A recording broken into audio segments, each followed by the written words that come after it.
Okay then, time for Demon of the Week again. Alright, so this week we're looking at Naberius. This is the 24th spirit of the Goetia. So we're getting through them, slowly but surely. Okay, so the correspondences, dates, November 13 to 22nd, direction east, tarot, 7 of cups, planet, moon, metal, silver, element is air, colour violet, plant is ash, incense jasmine, the zodiac is 20 to 30 Scorpio, and other correspondences Neptunium, tin, mullein, wormwood and elderberry. Can't remember who it was now, sorry, I've forgotten the name, but did raise the point, I think it was Occultus, did raise the point of the zodiac. They don't always relate to the planets. Now, I'm not sure how solid these zodiac inclusions are, but what you'll find is as you go from the spirits in the Goetia from 1 through to 72, they've been assigned the zodiacs at various degrees. And you'll find, if you go through from the beginning again, that each it comes in sets of threes. So if you split the 72 demons into the 12 zodiac, you're going to get 6 demons within a star sign or within a zodiac. And so what we find is that from number 1, let me just check back here. So Baal was number 1. And so it starts with Aries, 0 to 4 degrees. Then we go on to Agaras, which was Aries, 5 to 20 degrees. And then on to Vasigo, which was 20 to 30 degrees in Aries. Then we go on to Taurus, which is Gamagen, 1 to 10 degrees. So it's split into 3 demons per zodiac. It'll go through the whole zodiac cycle and then it'll pick up again and include 3 demons again. So that's what's happening there. It's merely a correspondence.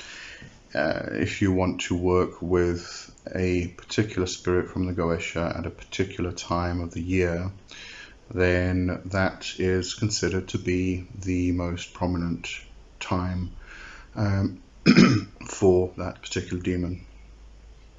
So for instance, Naberius, you would work when Scorpio is 20 to 30 degrees. Okay, so let's get into the whole thing. The Goetia states that showeth in the form of a black crane. Some sources do say a black crow, fluttering about the circle.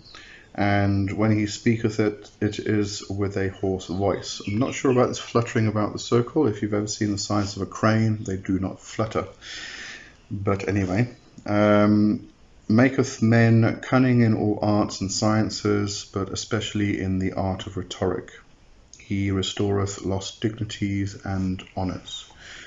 So this is one of those spirits that is very good as a teacher in this case, all arts and sciences. In fact, when we get to Johannam, there's a lot of things that Naberius is considered to be proficient in. But let's just start with Connolly first. Connolly says to invoke for strength and guidance to do what is honourable and right, even when you fear taking a stand for what you believe in. This is very important because a lot of people have a strong belief that they want to fight for, but they don't have the courage to do it. And it could be a very, very good cause that needs someone's voice to actually help them. And this person could actually come along and help a person or a group of people who need that voice, but they just don't have the courage. So Naberius can help with that.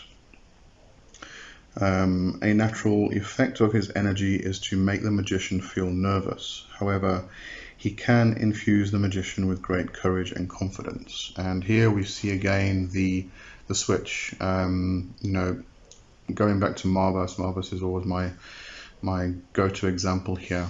Marbas can heal a disease or an illness, but can also create the same disease or illness. So you'll find that if a spirit or demon is considered to be good for love magic, for a specific type of love magic, like bringing a relationship together, or bringing a couple who have broken up back together again, they can also be used to break up a couple. So we do find, Connolly states that Naberius can be used to, or called on to bring courage and confidence, but at the same time also instills a nervousness in the magician when Naberius is called. Right, before we get to Jehannam, because there's a lot there, I'm going to go to the Goetia ritual and the symbolism. So the black crow, that's considered to be creative powers of the archetypal demiurge, and the crane is the ability to enter into light states of consciousness and an intermediary between heaven and earth. This would be, this intermediary between heaven and earth, we can consider this from a Jungian perspective. It's the conscious and shadow of the unconscious mind. Right, so getting to Jehannam. Alright, so what's interesting about Naberius is the name is considered to be another name for Cerberus, and this is the three-headed hound. Three-headed, we consider Cerberus to be three-headed now, but as in history there were some depictions of Cerberus have 1,000 heads and such things, but we usually consider Cerberus to be a three-headed hound. This is the guardian of the Greek underworld, by the way, just in case you weren't sure. You'll find a lot of connection between Cerberus and Hecate. So, this spirit, I've never actually worked with this spirit, to be honest. It's never popped up, never come to my attention, but I have to say there's a lot of symbolism in here which speaks to me a lot. Hecate is my goddess, and the crane. The crane is one of my spirit animals. So I'm definitely going to have to look into working with Naberius. And considering what Jehannam says, just really encompasses everything. So if we go back to the Cerberus aspect, Naberius is considered to be a psychopomp, which is ruling the barriers between our world and the spirit plane, and prevents the escape of the dead from the underworld, Cerberus being the guardian of the Greek underworld. Okay, so let's see. These are only some of the aspects of Naberius that is noted by Jehannam. Alright, so rules over.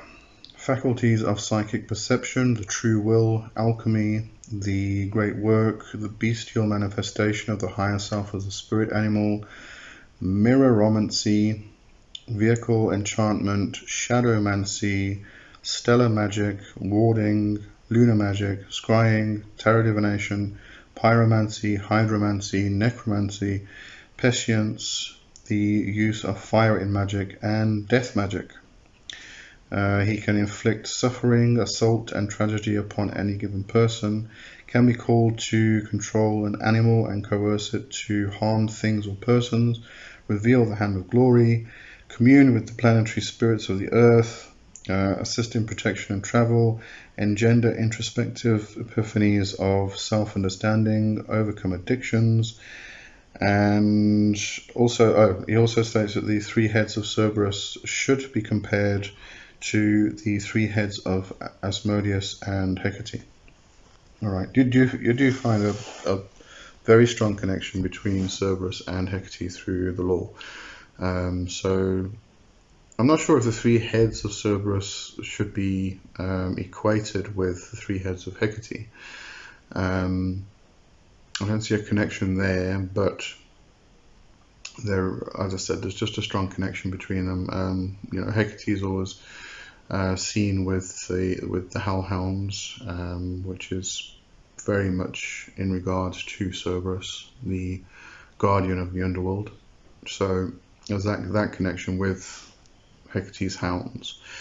But I wouldn't consider the 3 heads, because as I said, in history you find different depictions of Cerberus having 1,000 heads, 100 heads. It wasn't just, you know, that thing of sticking with the 3 heads. It just seems to be more of a modern thing. I'm not sure at what point that actually came about, but that's how we usually view Cerberus now. I want to get back to Johannum says, blah blah blah. The bestial manifestation of the higher self of the spirit animal. What we're talking about there is actually the power animal, or the fetch beast, and this is usually considered to be, well, I consider it to be the lower self. It's the manifestation of the beast, which is the beast of our spirit. It's the bestial representation of who we are spiritually. And this is the fetch beast, which is used often to travel to the underworld, travel to the different worlds. It acts as guardian, it acts as guide. It is that aspect of us which takes us through life in general, really. But there is obviously a connection with the higher self here, because we need to unite the lower selves with the higher self in order to reach the crown. So Peter Padden spoke about this in terms of the drake and the crown.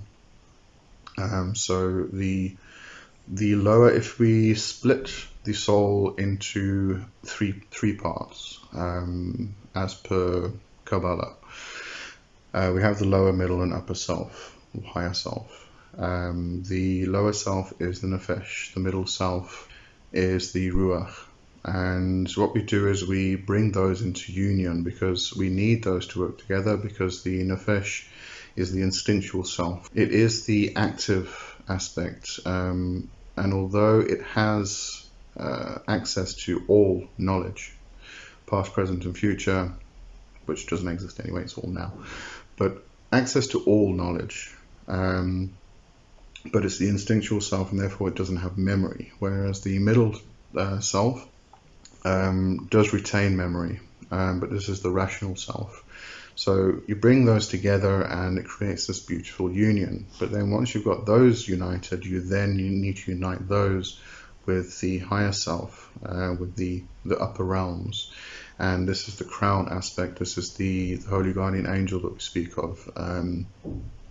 So very important aspect is the bestial form, those lower selves that we have within our spirit, the fetch beast. And we then have that marriage between the lower and the upper, bringing them together in order to activate, manifest the crown. So yeah, very, very interesting spirit actually, and I'm definitely going to be doing some work with Naberius. Alright, that's it for this week then.